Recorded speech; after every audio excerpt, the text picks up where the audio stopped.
بسم اللہ الرحمن الرحیم۔ اللہ الذی خلق السماوات والارض وما بینہما فی ستۃ ایام ثم استوى علی العرش۔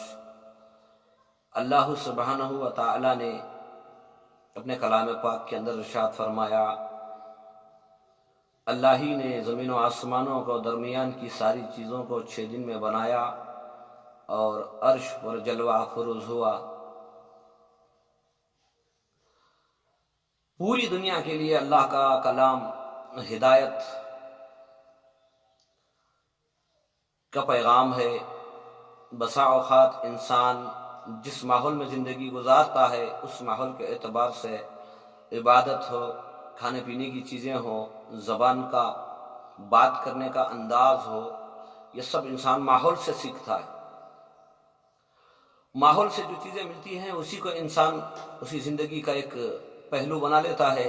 تو اسی طرح سے ایک آدم علیہ السلام کی اولاد، ہم سب دنیا میں جو انسان ہیں ہم سب ایک آدم علیہ السلام کی اولاد، اور ہماری ماں حوا علیہ السلام ہے۔ ہم سب انسان ہیں، نسل انسانی کے اندر ہم لوگوں نے اپنے اپنے انداز میں اپنے اپنے ماحول کے حساب سے ہم نے جینا سیکھا ہے۔ اصلی جو معبود ہے، اصلی جو ہمارا خدا ہے، بندگی کے جو لائق ہے، ہم نے اسے بھلا دیا۔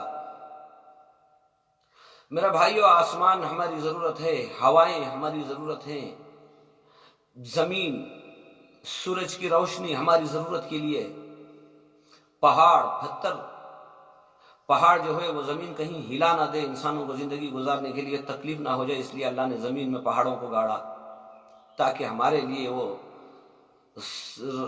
راحت و سکون کا ساز و سامان بن سکے۔ دنیا کی بے شمار قسم کی جو نعمتیں ہیں وہ سب انسان کی ضرورت کے لیے۔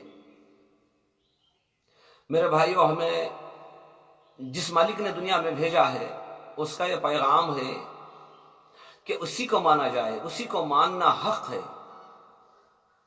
ہوائیں ہمیں راحت و سکون پہنچاتی ہیں، اس کا مطلب یہ نہیں ہے کہ وہ خدا ہو جائیں۔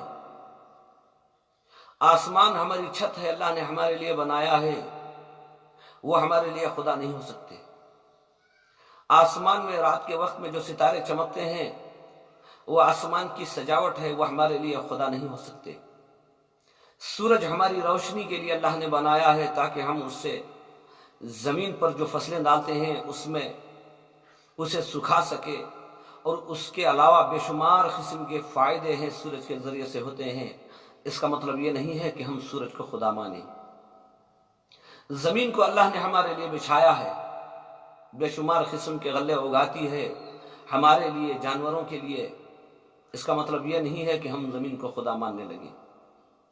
پہاڑ جو زمینوں میں گاڑے گئے ہیں تاکہ زمین ہمیں ہلا نہ دے، تو وہ بھی ہمارے لیے خدا نہیں ہو سکتے۔ ہمارا مالک حقیقی وہ ہے جو اس کائنات کو بنانے والا ہے، اس دنیا کو بنانے والا ہے۔ ہوا ہمارے لیے چلائی، سورج کی روشنی ہمارے لیے چلائی، زمین ہمارے لیے بچھائی، اور بے شمار قسم کے میوے زمین سے نکالے، غلے نکالے، تو وہ ہمارے لیے۔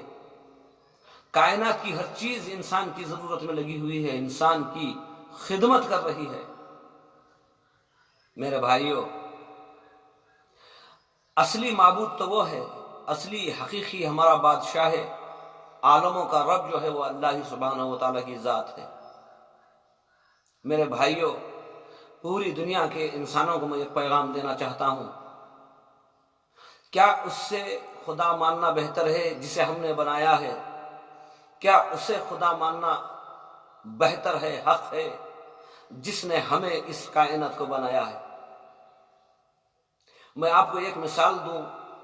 ایک ناریل ہے جس سے زمین میں لگایا جائے تو اس سے ایک درخت پیدا ہوتا ہے، اور اس درخت میں ایک عرصے کے بعد بے شمار قسم کے ناریل لگتے ہیں، اور اس میں سے توڑ کر لے جا کر دوسری جگہ لگائیں گے تو پھر وہ ہوں گے۔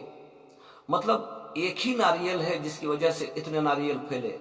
اور دنیا کی ہر شے، ایک دانہ ڈالتے ہیں دھان کا زمین میں تو وہ 80 دانے ہو کر نکلتا ہے، اور وہ لے جا کر دوسری جگہ لگائیں گے تو بہت زیادہ ہو جائیں گے۔ تو وجود حقیقی ایک ہی دانہ ہے، ایک ہی چیز ہوتی ہے جس کے ذریعے سے پھیلتا ہے، اسی طریقے سے حضرت آدم علیہ السلام کو دنیا میں بھیجا اور ان کے ذریعے سے یہ نسل انسانی بڑھتی چلی گئی۔ میرے بھائیوں، ہم ایک ماں باپ کی اولاد ہیں، ہم مذہبوں میں بٹ گئے، کیا وجہ ہے؟ ہم نے جس ماحول کو دیکھا، ہم نے اس ماحول کے حساب سے چلنا شروع کر دیا، ہم نے غور و فکر نہیں کیا۔ ہر انسان سے میں یہ کہنا چاہتا ہوں، اپنی اپنی جگہ بیٹھ کر ذرا غور و فکر کیجئے کہ دیکھیے کہ ہمارا معبود کون ہے، ہمارا خالق کون ہے، ہمارا مالک کون ہے؟ کون ہے جو زمینوں سے غلے نکالتا ہے؟ کون ہے جو آسمانوں سے پانی برساتا ہے؟ کون ہے جو ٹھنڈی ہوائیں چلاتا ہے؟ کون ہے جو ہمیں ایک خطرے سے پیدا کرتا ہے؟ کون ہے جو ہمیں موت کے گھاٹ اتارتا ہے؟ کس بات پہ ہم گمان، کس بات پہ ہم پکڑ کے، کس بات پہ ہم بٹ گئے، ہمیں پتہ نہیں چل رہا ہے۔ ہمارا مالک تو ایک ہے۔ میرے بھائیوں، جو پتھر ہے ہمارے لیے نفع کے لیے اللہ نے بنایا ہے، ہماری ضرورت کے لیے بنایا ہے۔ حضرت ابراہیم علیہ السلام کے والد جب ہاتھوں سے بت بناتے تھے تو حضرت ابراہیم علیہ السلام کے بابا جب بت بناتے تھے تو حضرت ابراہیم علیہ السلام نے پوچھا کہ بابا تم یہ کیا کر رہے ہو، کیا بنا رہے ہو؟ تو انہوں نے کہا کہ بیٹا یہ ہمارے معبود ہیں، ہمارے خالق ہیں۔ تو حضرت ابراہیم علیہ السلام نے پوچھا ابا سے کہ ابا، جسے تم اپنے ہاتھوں سے تراش رہے ہو، جسے تم اپنے ہاتھوں سے بنا رہے ہو، جسے تم بنا رہے ہو، یہ کیسے ممکن ہے کہ وہ تمہارے خالق و معبود ہو جائیں؟ بڑے غور و فکر کی بات ہے۔ کچھ لوگوں نے اس میں غور کیا، ہاں تو یہ بات صحیح ہے، نہ وہ اپنی حفاظت کر سکتے ہیں، نہ وہ کچھ کھا پی سکتے ہیں، نہ وہ سن سکتے ہیں، نہ وہ بول سکتے ہیں، وہ خود محتاج ہیں۔ جس چیز کو ہم نے بنایا ہے وہ کیسے خدا ہو سکتی ہے؟ یہ زمین، یہ آسمان، یہ ہوائیں، یہ فضائیں، یہ انسان، یہ جمادات، جنات، جانور، کیڑے مکوڑے، بڑے سے بڑا جانور ہو یا چھوٹے سے چھوٹا ہو، بڑے بڑے پہاڑ ہو، یہ سارا نظام اللہ کا ہے۔ اللہ نے کہا ہے کہ ہم نے اس ساری چیزوں کو بنایا ہے۔